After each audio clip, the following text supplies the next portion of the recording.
There's a quote attributed to H. Jackson Brown Jr. He says, "Nothing is more expensive than a missed opportunity." I tend to agree with this. I also think it's interesting that these missed opportunities are also the most difficult, if not impossible, to quantify. Right? So if you think about our common understanding of progress or growth, it's a sacrifice, right? It's doing X brings us Y. Doing the work gets the result. It's a simple formula, and you can show your proof. You can work backwards, right? I started working out 1 hour a day 6 months ago. This is what I look like now. The cost was 1 hour a day. The result, well, this is what I look like now. But what's the inverse of that thinking? What's the cost of not doing the work or starting the journey or taking the steps? See, we don't think about that.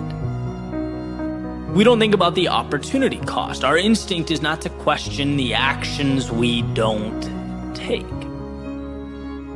I was listening to an old lecture from Jim Rohn, who I love because he's such a practical thinker. He's got ideas you can literally, plug right into your life. And he had an amazing point. He was talking about a conversation with an old friend in which he asks his friend, who apparently watches a lot of TV, he says, "Hey, what does that TV cost?" His friend says, "Well, I think it's like $500. Jim says, "No, I don't think so." His friend says, "Yeah, I bought it, $500. He says, "No, I think it's costing you about $40K a year." Why? Well, not because of what he paid for the item, but because of the opportunity cost. What his time using that TV could be reallocated to. That's what's so incredible about that point. It's like, just because you don't have something doesn't mean you aren't in fact losing out on it. Time is our most precious of commodities. Its utilization is the gateway to transformation. It should be protected. And, the intent of the message is not to walk around panicking about every second, of every minute, but more being aware holistically how recklessly we use our time. I don't know if you've ever looked at the screen time usage on a cell phone before going to bed at night. It's terrifying. Right? Some of it was necessary, but a lot of it wasn't. And what does that cost? What does 2 hours a day of not moving towards a dream or goal cost you? What about when it accumulates and it becomes 14 hours a week, or roughly 56 hours a month, or times 12, 672 hours a year? These numbers start to get eye-opening. Right? All it takes is a little awareness, and we see how often we dispose of time like it's valueless. Everything we do has a cost, because in doing it, we are making a decision to not be doing something else with that time. And again, I believe in balance. I want to emphasize that. I'm not suggesting that we walk around like robots, clocking in, clocking out, checking boxes so that we don't ever waste a minute, right? As the great Keith Urban says, the best days of my life were all that wasted time. We should explore and enjoy and love and laugh and experience life. But that awareness makes us more intentional with those pursuits. With our work time and our play time, it forces us in a way to prioritize, to ask ourselves what we want. Instead of only looking at progress like this vending machine where you put an X and Y comes out. Well, we can ask ourselves, what happens if I don't put an X? What happens if I keep it in my pocket? What won't come out? What could have existed that now won't? See, just because you don't see something slipping away, that doesn't mean that it isn't. And the immediate, the world in front of you, unfortunately, won't remind you of that. That's a bell you have to ring yourself. You have to peel back the what am I doing and unveil the what could I be doing? What could I be creating? What could reality look like? And maybe you think about it and you find that you're right where you want to be. And that's great. Maybe you realize you've accepted a tolerable existence at the expense of an ideal existence. In which case, I also have great news. You can change that, and you can change it now. We have to understand that you don't only have what's in front of you. You also possess a reality unseen. and undiscovered. So don't let the former cover up or diminish the latter. Don't lose the possibility of tomorrow with the distractions of today. Don't forget the cost of inaction with regard to those things that truly matter.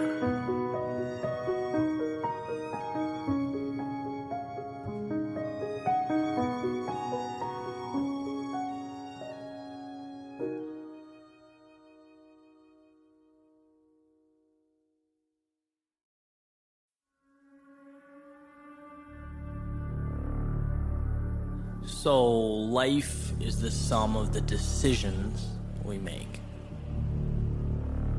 But which decisions? How am I supposed to know? Well, maybe a list will help. Some pros and some cons. List one. Finding the courage to do something new, okay? Cons. Well, it could be a waste of time. Could embarrass myself. Could lose money. Could get criticized. Pros. Could be life-changing. Finding the courage to go somewhere new. Okay, cons. Might not like where I go. Might not know how to get there. Might regret going. Pros. Could end up being the best decision I've ever made. Finding the courage to change myself. Okay, cons. Might not like who I become. Might try, fail, and feel worse than I did to begin with. It's possible. Pros, well, I might become exactly who I need to be. So looking at this, it essentially comes down to conserving the old or making the new. Maintaining or capturing the upside. But it doesn't quite delineate my problem. Okay, so different angle, list two. Finding the courage to do something new. If I fail, is it reversible? Yes. I can fail, and if I do, I'll simply go back to doing that which I had been doing. Alright, finding the courage to go somewhere new. If I don't like the destination, is it reversible? Yes. I can change my flights, grab a train, turn the car around, I decide where I go. Finding the courage to change myself. If I don't like the trajectory, is it reversible? Yes. If I don't like how I'm evolving, I can stop. I can start back at the beginning. Who you are is in your control, okay? So after two lists, the pros have immense upside and the cons, well, they have relatively minor downside and they are reversible. Meaning if I try something I've always wanted to try, go somewhere I've always wanted to go, become the person I've always wanted to be, things could fall apart. But the damage is more annoying than it is life-altering. It's not forever, it's fixable. On the other side, if I hit that home run, my life changes. My world evolves. What's possible expands. And it's not that I will, it's that I could. And doesn't everything start with could? A seed of possibility? An idea that plants roots and when merged with courage and action takes shape? Of course. But most importantly, this information in front of me tells me something pretty incredible. A story with few words and infinite meaning. The key that unlocks some of the most important doors to be opened. And it's this. Most of our inaction, most of our regret, most of our almosts come from cowering amidst possible outcomes that are reversible. Running from potential consequences that we could wipe clean like a dry erase board and try again. The downside, it pales in comparison to the upside. We're running from a slap on the wrist or the momentary anxiety associated with turning down the wrong street, right? That's the takeaway here. That's where the magic lies, not in the possibility that everything could work out, but the realization that if it doesn't, life moves right along. That contrary to the narrative so often making its home in the back of our minds, life has redos. You can screw up. You can reverse track and start again. The only action you can't fix is the one you never take. And well, I'm looking at this list and I just don't see any upside in that.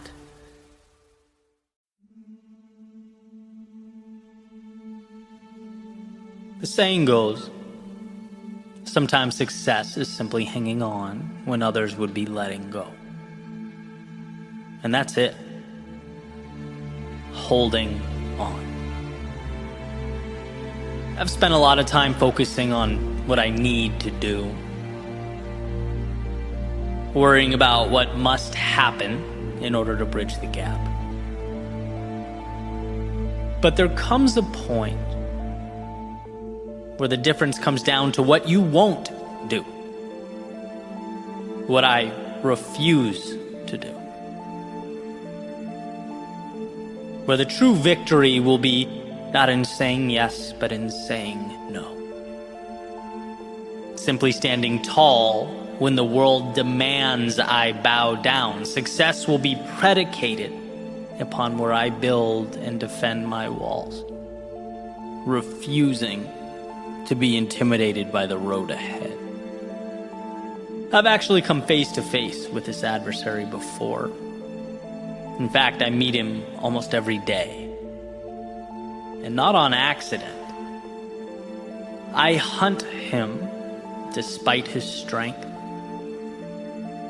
I pursue him even though he has the potential to harm. I do this again and again. Now, certainly sometimes, amidst the turbulence, I lose myself, forget, maybe ask myself why. What a strange dotted line to sign, right? Why volunteer to fight this battle? And the questions will bounce around in my head momentarily. But ultimately, I remember why.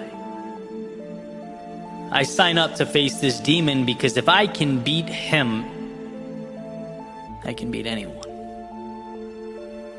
In fact, if I can learn to consistently show up and prevail here, the rest of the world becomes a lot less intimidating. Little pawns on my chessboard. If I prevail here, I become the type of person who prevails, period. There's power in that. You seek out the monster to destroy the monster, and in doing so, remind yourself that destroying monsters is what you do. Life is full of them. In fact, we can't help but come into contact with them as we ascend to greater things.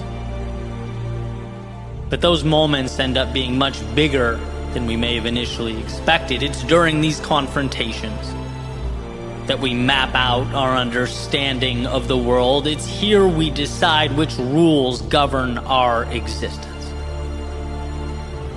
See, when we seek out, confront, and defeat our monsters, two things happen. We show ourselves, one, that we can, and two, that it's who we are. So, you finish the dance with your demons, conquer them, reach your finish line, take off those running shoes, decompress, and that's that. So you think. But life says, no, not so fast. It says just because you're not running or in self-initiated combat with the monsters of your choosing doesn't mean they go away. It doesn't mean life is going to be smooth sailing. No, sorry, this world is tough. It's ups and it's downs, and those who successfully navigate its turbulence must be capable of handling that. And so the question inevitably becomes, are you? Are you capable of handling that? And there might be a world where you're unsure, but in this world, you've seen too much. You've earned your confidence. There was nothing trivial about all those steps you've taken, all those footprints in the sand, footsteps on the pavement. You weren't learning to win a race. You were learning to win at life. You were teaching yourself that, context aside, things you don't love will, from time to time, be dropped in front of you. And when the inclination is to run or retreat, you won't be lured in by fear's false promises, temporary discomforts. Because the world has been dropped in front of you before, and you found your way through it. When life feels like it's collapsing in on you, the walls crumbling down, the instinct is to let all the destruction impact your self-worth, to see it as an indictment or referendum on you as a person. But no, you've felt the walls crumbling before, and all you did was run harder. When it hurt, you rose. When you were tired, you found more. Your suffering mile after mile was not an indication that you weren't enough. It was merely an invitation to be better. After all, that's how you defeated those monsters time and time again. So here's to all those monsters we will face in life. The ones we seek out and the ones we don't. The ones we plan for and the unexpected. They're all the same. They all have the same vulnerability, same kryptonite, your mind. And your exposure time and time again to the self-induced depths of hell has made you invincible. The world only stops people who know no better, who haven't seen themselves brush up against the demons who stand guard, protecting those coveted finish lines, but you have. And where many bow down and declare their discomfort a catastrophe, you smile to yourself and call it just another Tuesday. It's been said that humans always follow through on who they believe themselves to be. Well, you have made yourself in your mind a slayer of dragons, conqueror of worlds, and that's why those steps matter. That's why all this matters. So next time you go hunting for that overly ambitious adversary of yours, and you find yourself face to face with him, tired, weak, maybe even temporarily unsure, remind yourself why you're here. Remind yourself that each step forward is a proclamation to the world that it's not about the here and now, it's about life. It's about defining who you are and ripping apart the world's limitations one by one. If you move forward here, you move forward anywhere. If you stand tall now, you bow to no one. And when the time comes, life hands you its problems and its obstacles, you'll stack them up and stand upon them. And so it's into the darkness of night, the chaos of battle you go, because that is, was, and always will be who you are.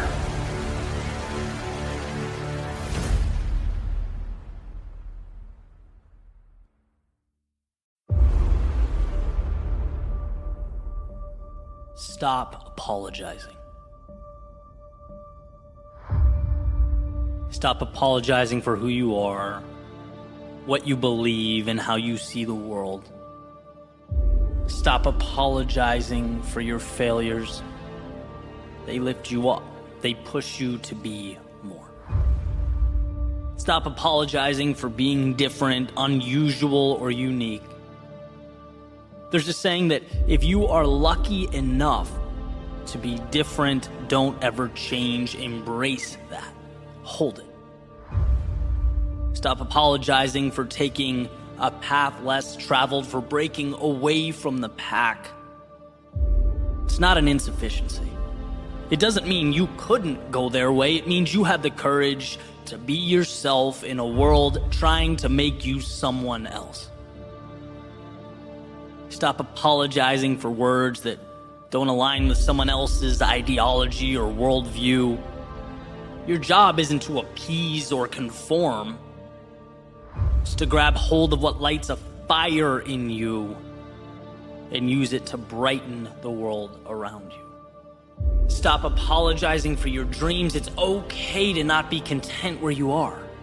It's okay to want to grow, to become more. The roots planting them to the ground, they are not yours. And why waste the opportunity beyond the horizon of your current existence? See, having the courage of your convictions is like unlocking your mind. Realizing that, yeah, you have the key and you've had it all along. No one else gets to set your parameters. They don't get to tell you what's right or what to believe. The people around you are not moral arbiters. They're not protectors of truth. Remember that. Remember that no one knows better than you what's best for you. That's why there's power in intuition, in following your beliefs, your strengths, in doing what makes you happy, relentlessly pursuing what makes you feel alive. The thing about dreams, ideas, potential, they're always meaningless until they're not. See, everything is crazy until it exists. So protect it. Don't bow down to pressures of now simply because you have not yet built tomorrow. You will. If you want it, you will. Some messages, they are incredibly simple, and this, my friends, is one of those. You have everything you need to become who you want to be. Right now, as you listen to this in real time, you don't need approval or permission or acceptance. You don't need to belong or be told it's normal. You simply need to start, to know that you will pick yourself up when you fall and keep going. Not apologize, but continue placing one foot in front of the other.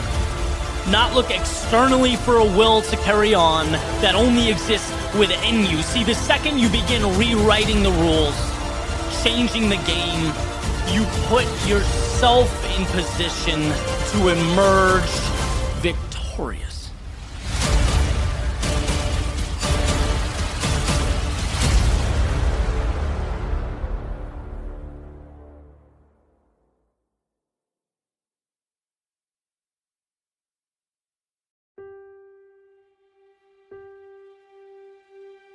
Could it be that the answers to our most challenging questions are so small that they're brushed off as insignificant? That in pursuing that bulldozer we think is necessary to knock the door down, we refuse again and again the key that would simply open it? Why is our first instinct to think our next action needs to be as big or as glamorous as that intended result? Again and again, my default has been to, look for some brilliant, monumental insight or some secret answer that would unroll like a scroll containing a treasure map. But again and again, I learn and I relearn that what I need, what is required, is so reasonable. It's so accessible that it almost feels like the universe has a sense of humor, right? It's sitting back and chuckling while we run around with keys in our pockets looking for a sledgehammer to break the door down. Right, this is kind of a funny story. So last year, I had my first Your World Within live event, and Evan Carmichael was one of the speakers, and after the event, we were talking about YouTube, right? He says, why don't you swing by, we'll look at your channel, we'll see if I can offer any suggestions or pointers, and I gladly accepted the offer. And so I showed up later in the evening. He's got his laptop open.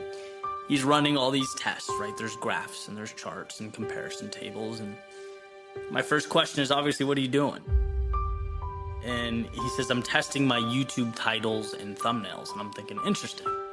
Right, here's a guy who makes so much content. He's got 378 million views, right? Why are you exhausting time and energy on this?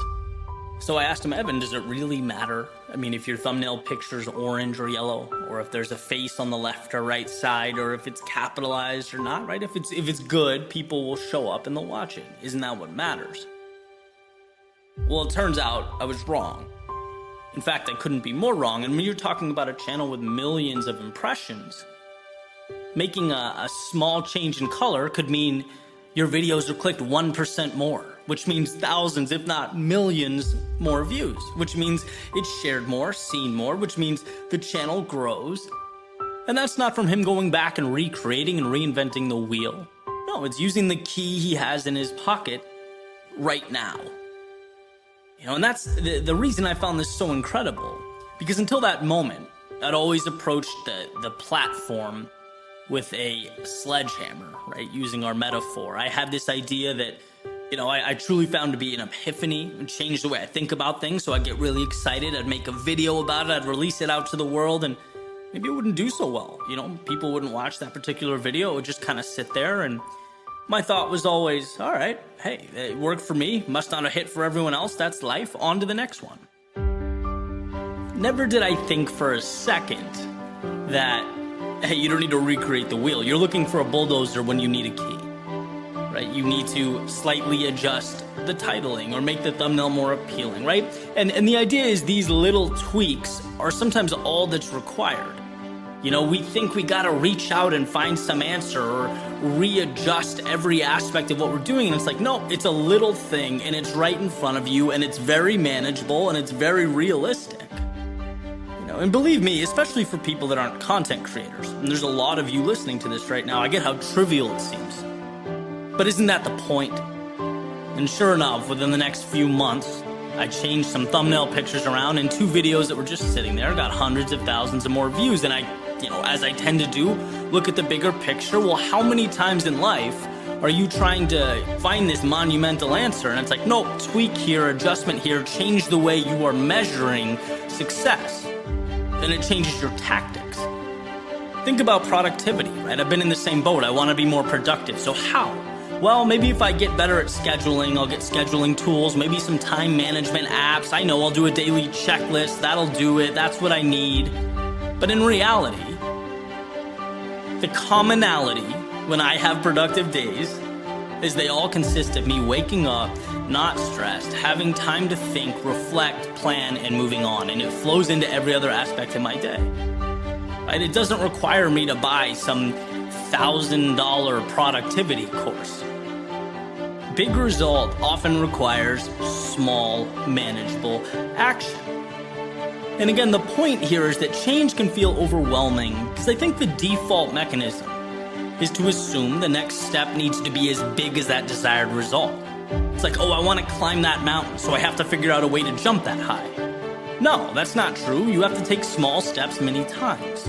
And where we should be looking for consistency or something within our grasp or looking for some small self-contained miracle, everything feels bigger than it is.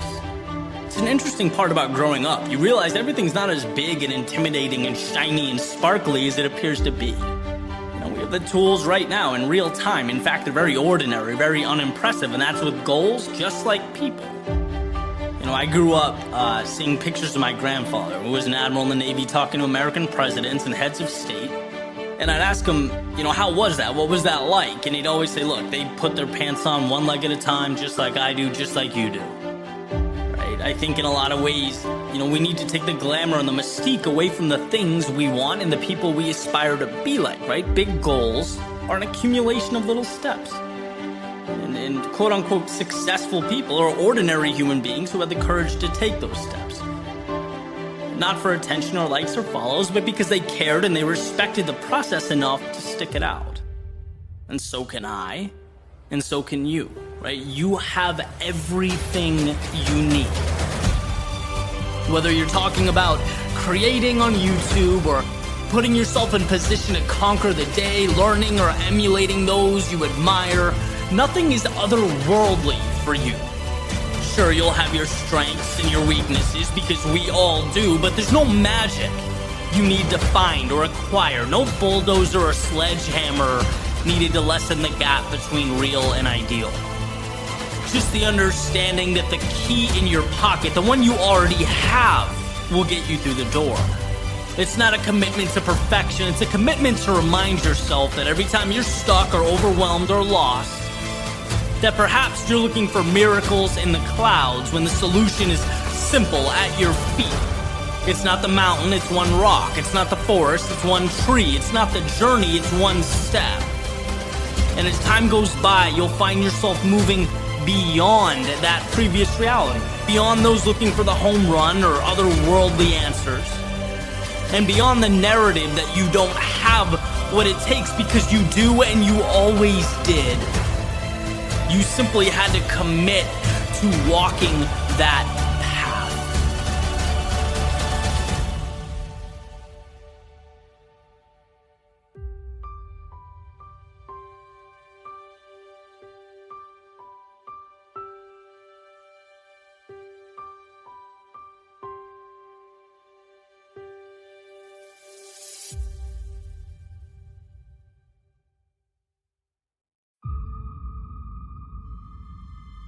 So imagine you're sitting down, having something to eat, thinking, relaxing, reading, whatever you're doing. And someone walks up to the table across from you, pulls out the chair, sits down, kind of leans back, puts one leg over the other, casually tells you, you probably don't have what it takes to do anything significant in your life. What would you say? It'd be outrageous, right? That's a ridiculous scenario. Well, let's say that the next day you get up, you go to walk, run, work out, and he shows up again. Starts running next to you, casually reminding you that the odds of you changing, doing anything for the better, are slim to none, that this is kind of a waste of time for you. You brush it off, you go to work, and guess who, right? He passes by your desk, leaves a little note saying, that your bosses, your higher-ups, they're cut from a different cloth.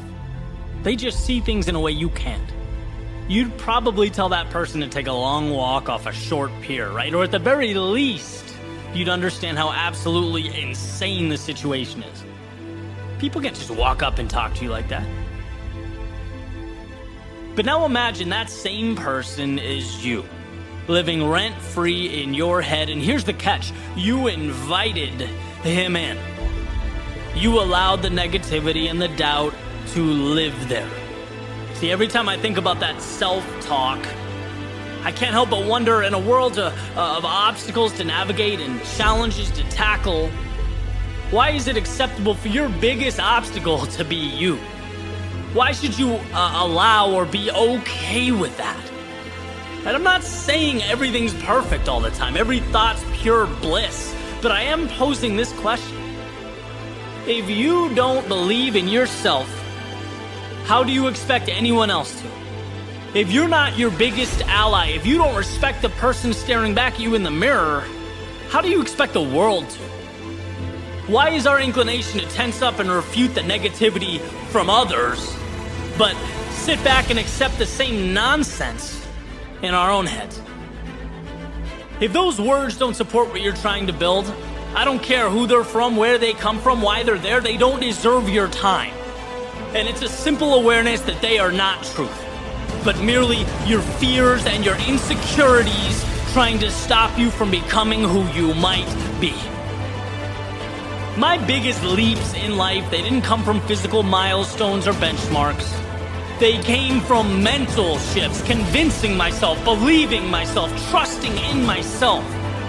When the road is untraveled, when the story is untold, the positive and the negative are both make-believe. They are both fairy tales, they're options, they're theories, and guess what? You get to choose which option, which one will be yours. My favorite quote is, "You are always stronger than you think you are." Not so much because it reiterates how high the bar is, but because it reminds me how low we often set it for ourselves when we're not paying attention, how loud that negative voice can be. You know, when I was unemployed, I was writing, I was running out of money, my life changed because I stopped seeing myself as some lost, jobless mess, and I started seeing myself as one of the greats with a hell of a road to travel. See, people always follow through on who they believe themselves to be. I refused to hear that you might fail and the not good enough, and I buckled up for the road ahead. And when you believe you can change and know that the road to your goals will be rocky, it will be uncomfortable, but worth it, you are taking that hostile voice and making him or her a spectator, not a decider of fate. And yeah, you will lose, you can't win all the time, and you will feel stuck, but life's not always smooth sailing, and sure, you'll be mad at yourself, but not every decision is a home run. But these situations are the byproduct of a journey, and here is my point. Self-belief is being able to differentiate your situation and pointless negative talk about the situation. It's about remembering that you are the gatekeeper of your own mind. When you believe in you, it places your faith, your strength, and your determination in the driver's seat. It makes everything else trivial, meaningless. It makes it an option that you are simply not going to choose.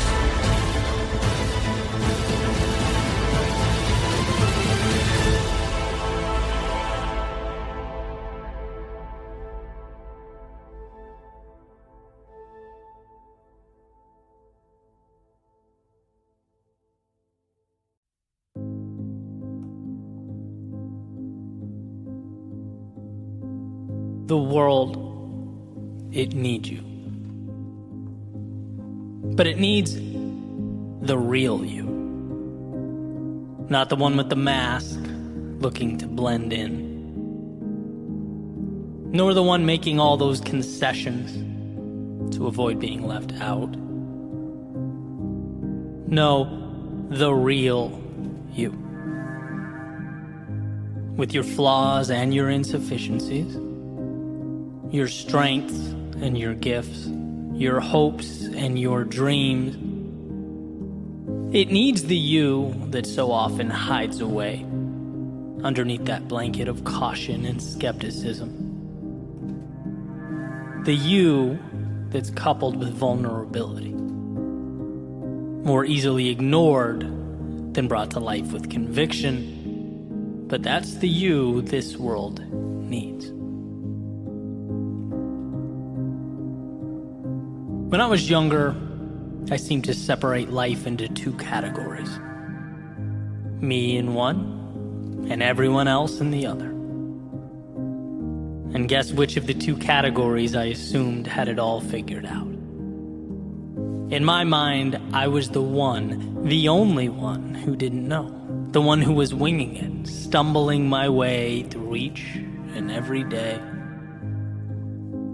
All those other people, though, they not only had plans, they had the right plans. They knew the right details, but I didn't. And so in my head, me being right required I necessarily look to them. I follow their lead. Since there exists an established correct path, that must be where I steer the ship. But then some time passes. You grow older, maybe pick up a little wisdom along the way, and you realize that no one really knows what they're doing. There are very few objectively correct roads that must be traveled. Life is not a paint by number, it's a blank canvas. And understanding this changed the image in my head. From one of me knocking on the door of a party everyone else was at, to visualizing almost 8 billion individual souls running around trying to figure things out in the limited stretch of time they have here on planet Earth. I realized I had at times felt small only because of the gravity I attributed to people who were just trying to figure it out themselves. And the point, certainly not to diminish anyone else's journey, it was to give myself permission to embark upon my own. It's just hard to do that when you view everyone else as one collective, all-knowing entity, as opposed to 8 billion people just like you with thoughts, fears, hopes, and plans. The question is not what is the right thing to do here. The question is, when will you allow yourself to venture out into the world and find what the right thing means for you? That's what's required. And the world will be better for you having found it, because after all, no one sees life like you do. No one has the background or worldview. The universe has conspired to put you as you are here now. Almost an impossible occurrence in and of itself. How easy that is to forget. We were born on the summit, yet the inclination, for some reason, is to keep our eyes closed. No, open them. Take it all in. Allow the view to propel you forward. The world needs you. It needs you with your mistakes that have helped you evolve into the person you could never have been without them. It needs you with your worries and your fears. Conquering them will be pivotal in your evolution. It needs you with your flaws and blemishes. How else would life convince you that the things that make you different are the same things that make you strong? It doesn't matter how many people tell you or try to explain to you the magnitude of what's at your feet. Life does not begin until you allow yourself to start living. Until you realize that yesterday does not define you. And the categories in which you've placed yourself, they're transitory. The past is not the reason you can or can't begin again. It's not who you are forever. No, it's the advantage you now possess as you move forward, should you choose to move forward. It's in realizing you are bound by nothing that you free yourself. And for the one wondering, why does it matter what I think? Why should I start or try or risk anything? Why should I pick up the brush and start painting on that canvas before me? Well, because that step is where it all begins. The meaning, the purpose, it's all predicated upon our willingness to pick that brush up and start painting. You ask, what's the point? The point is everything. One detail at a time, we dismantle our previously held notions about what life is supposed to be and finally start living one that matters. No one's masterpiece will look like yours. No one's depiction of life will follow the same parameters you've etched onto that canvas. In fact, there are people that will be changed forever because you chose to live your life fully. There are lives of those around you that will be transformed because you picked up the brush.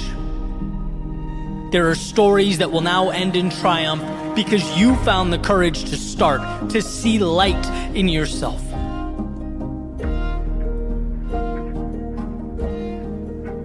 You being fulfilled and the world being better off, they're not two different things. When you live a life true to yourself, when you let go of the have-tos and step into the get-tos, the world experiences the luxury of the beauty that comes next. When you fill your cup up first, you're able to then replenish those around you. That's not nothing. So who are you? Beneath the characterizations, beneath the roles you've taken on, beneath what you feel you're supposed to be, all that. Who are you, and will you give life to that person? Will you be that courageous? After all, that's what life is. It's not a game of right and wrong so much as it's a game of courage. The ones willing to take the leap end up worlds away from where they began. So my ask of you is that you begin tearing down those walls created in your head. The ones that accumulated over days and months and years. The ones that box you in or keep you out, that suggest you are anything other than that 1 in 400 trillion miracle, ready to embark upon the ride of a lifetime. And sure, it means shedding the comfort of obscurity, the safety of projection. Looking yourself in the mirror and saying, I am worth it, and there's more out there, means without question you are taking off the training wheels, dancing with vulnerability. But it also means when that time comes and you look back on how you lived your days, you can say, I truly lived. You can say that the world needed me, and I had the courage to heed its call.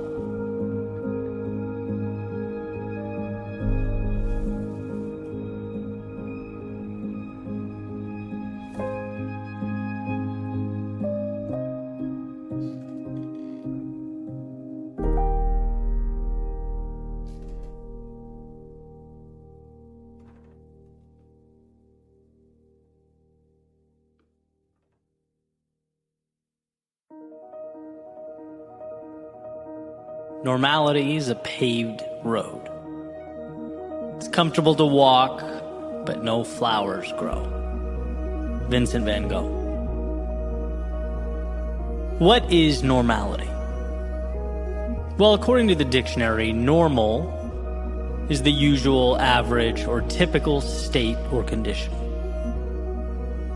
Common. Normal is also a decision. There's a quote by Robin Sharma, and I've looked to this for years. It states, if you want what the 5% have, you need to be willing to do what only the 5% are willing to do. What they obtain is not, definitionally speaking, normal. It's uncommon. And what they do to arrive at that outcome is also uncommon. They play by a different set of rules, and in doing so end up with an entirely different outcome than most. To put it simply, we arrive at normal when our effort level is normal. You put in normal hours or give average effort at work, most likely your results, career progress, compensation will be normal. You pay moderate attention to your fitness, your health, well, your level of physical fitness will be normal. You dedicate typical levels of effort to your relationships will be normal. Not terrible, but not remarkable. Right? And I'm sure you get the idea here, the pattern. Generally, over time, what we get starts to reflect what we gave. And here's where the self-assessment comes in, the awareness. You have to ask yourself, in pursuit of something greater, whether your actions are aligning with your goals and objectives. There's nothing so futile as telling yourself you're going to achieve miraculous, larger-than-life outcomes, and then putting in average, typical, normal effort. If normal goes in, normal comes out. And as I was thinking about this recently, as it pertains to my life, I had a little epiphany. right? So fitness is a big area of focus for me. I run or do some type of strength training 6 days a week. As far as I can tell, that level of effort is beyond normal, right? I go above and beyond in that area of my life. But even though I'm aligned on my mission to be the 5% there, I realized there was a gap. I realized my diet was very normal, completely unextraordinary. It's just easy to convince yourself to eat whatever you want after a really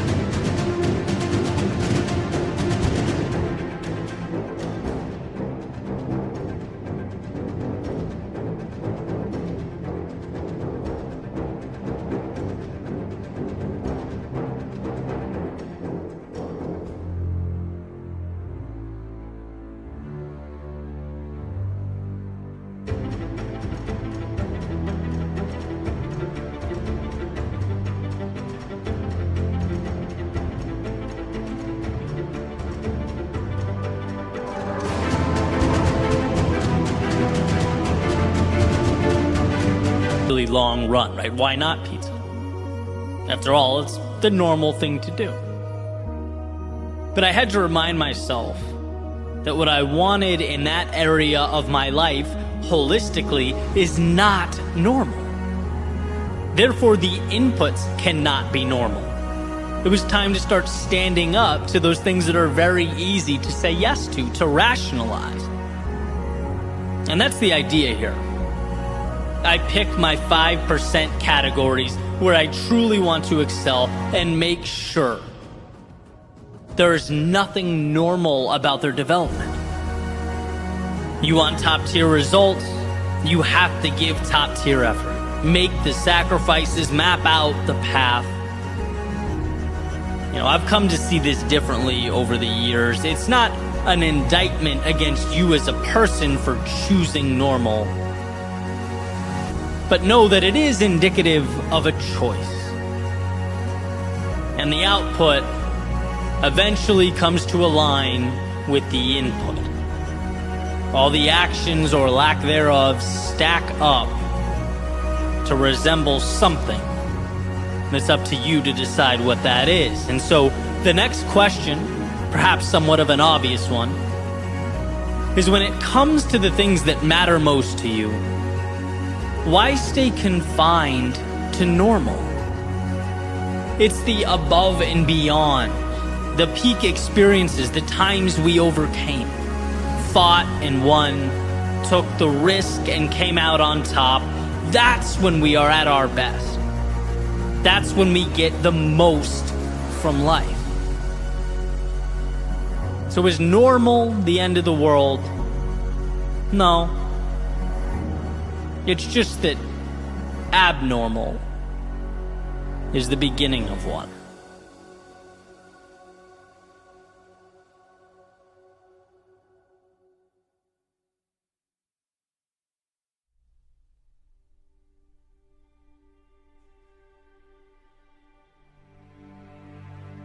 Came across a quote recently that said the road to success is dotted with many tempting parking spaces. I thought this demonstrated or captured a realization that's pretty hard to articulate.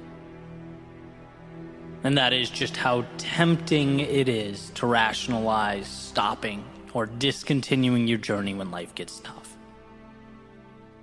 How much sense it always makes to want to call it quits when things get uncomfortable. It's like, it's not just that doing something valuable is hard. It's that it's hard, and every 3 feet there's an invitation to not have to do it anymore. There's an endless supply of exit signs and escape routes. Therefore, accomplishing a goal is simultaneously saying yes to the challenging things while also saying no to the comfortable things. It's fighting off two demons at once. The good news, though, is that you were made to do just that. You just have to change the way you internalize the process. You have to change what you see along the way. I talk a lot about perfection as the enemy. And that's something I wholeheartedly believe to be true, but I generally talk about it in the context of perfection keeping us from starting, right? I try and unveil perfection as this defense mechanism that it truly is. Oh, things aren't perfect, I'll wait. Things aren't exactly where I want them to be, then I won't go. Emphasizing that it's in going that perfection is crafted. Like a statue being chiseled from stone. You fall, you get back up, and find that in doing so, you end up with a little more clarity than you had when you started. You let the trials and tribulations of the journey refine the product. And so that's the beginning, right? That's finding the courage to start, removing the idea of perfect when really it's just our fears masked. But what about when you've already started? What about when you're underway, when you're in the midst of those trials and tribulations? Because we all know this. When you're in pain, your body wants one thing: to remove yourself from the pain. When things are uncomfortable, your default is to seek out those aforementioned parking spaces. Reprieve from the grasp of the unknown. Things aren't perfect, then I'm done here. Things feel awkward or uncomfortable or unclear, then why bother? What I want to do right now is make the argument that it's most important to continue forward when we're in these moments. It's most critical to move forward when the road is unclear and those tempting parking spaces start revealing themselves. Things are not perfect, maybe even far from perfect. And this is right about the time when we forget why we started. I've run into this in my past, right? Particularly with injuries. There was a period in my not too distant past when my ankle and shoulder were simultaneously messed up, right? So couldn't run, couldn't really do any upper body work. My physical activity really took a dive, right? So I'm a little discouraged. And sure enough, I found the eat whatever you want parking space. It's like, who cares? You're not working out. What's the point? Just focus on the business. Put a pause on all that stuff. And then eating whatever I wanted became, well, what's the point of getting up at 5 when I could just get up at 7? I sleep 2 hours longer is how I rationalized it. It's not like I'm going to be running. And then there goes some very important alone time, thinking time, and you can see how easily the wheels sort of fall off the wagon. Not because you're a bad person or don't want the result, but because the second things stop being perfect or working the way I wanted them to, I found a parking space.